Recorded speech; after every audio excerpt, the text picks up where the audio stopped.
જે ઘરનો ગયડો હોય ને, જે વડીલો કહેવાય, જે પરિવારના વડીલોમાં ભલીવાર ના હોય ને, એ પરિવારમાં ને એ ઘરમાં કદી ઘરનો રાગ રાખીને હંપી જ ના રોય.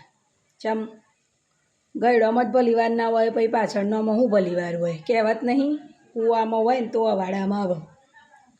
એટલે ગયડોમાં ભલીવાર ના હોય તો પાછળનો છોકરોમાં એવું જ હોય ને.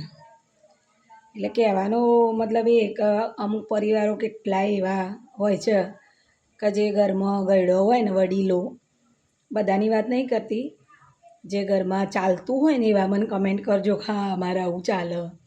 મેં ઘણા બધા પરિવાર એવા જોયા હં કે જે ઘરમાં વડીલો હોય ને, એ પોતાનું વડીલ તરીકે રહેવાનું જે કર્તવ્ય હોય ને, એમને આખી જિંદગી તો જે કરવું હોય એ કર્યું જ હોય, પણ જે ગયડો થયા પછી કોનો વાંક છે, કોનું ખેંચવું, કોનું ના ખેંચવું, મતલબ કે કોને સપોર્ટ કરવો, કોને ના કરવો, એ જોવું જ નહીં.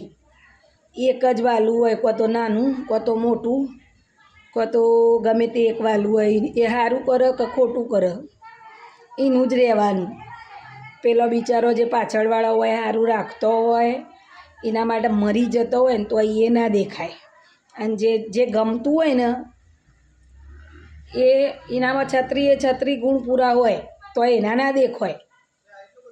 અને જે સારો હોય ને, એમને તો ધારો કે જે સેવા કરતું હોય ને, કે જે એમ સમજે છે કે આપણો ગયડોમાં આવી તરસી, આપણે સેવા કરવી પડે, એને તમે જોજો જેટલું કરશે ને એટલું ઓછું એમને રહેવાનું. અને પેલું જે ગમતું હશે ને એ કશું નહીં કરતું હોય ને તો એ સારું રહેશે. અને જે બિચારું કરતું હશે ને કામ, સેવા, ઘરનું બધું સંભાળતું હશે ને, એના તો ખોચા જ કાઢશે બેઠ. ઉંમર થઈ હોય, એક પગ ઠાઠડીમાં હોય, લાકડામાં હોય, અને એક હોય ઘરમાં જવાની લગભગ તૈયારીઓ હોય, તો એ ભગવાનનું નામ ના લેવાનું ગમે હો. બસ આઘી પાછી. જો ગયડો સરખો હોય ને તો પાછળનો વંશ વેલો એ સારો હોય.